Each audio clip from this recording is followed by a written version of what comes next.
sobrang mahal ng bigas guys. Tigli 5 kilo na yung binibili namin. So, mili kami ng gulay sa Life Supermarket. Hindi ako nakapunta doon sa mumurahing gulay. So, yan.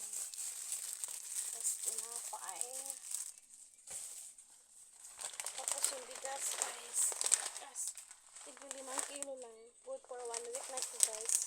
Sobrang mahal kasi guys. Ngayon naabutan ko. Dalawang piraso to. Naabutan ko ngayon. So, buti nakaabot pa kami sa medyo mura. Mga sa 3,000 plus yen ito guys. Yung iba ka, nasa 4,000 plus. Mahal. Sobrang mahal ng bigas guys. Sobrang mahal. Punta kami ng Daiso, bumili ng sticker.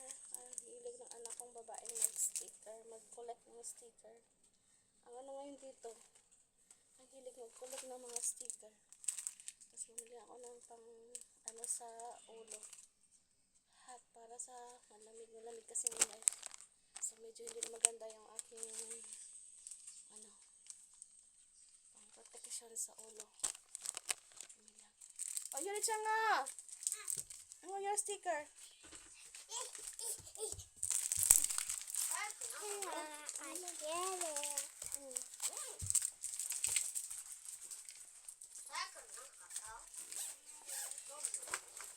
Then,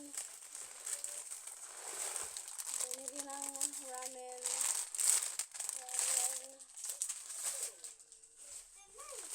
Then, fish is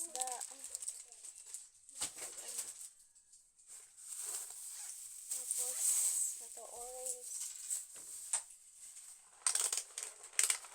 and then egg.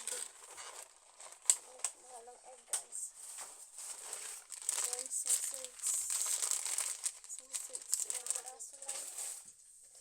And then banana,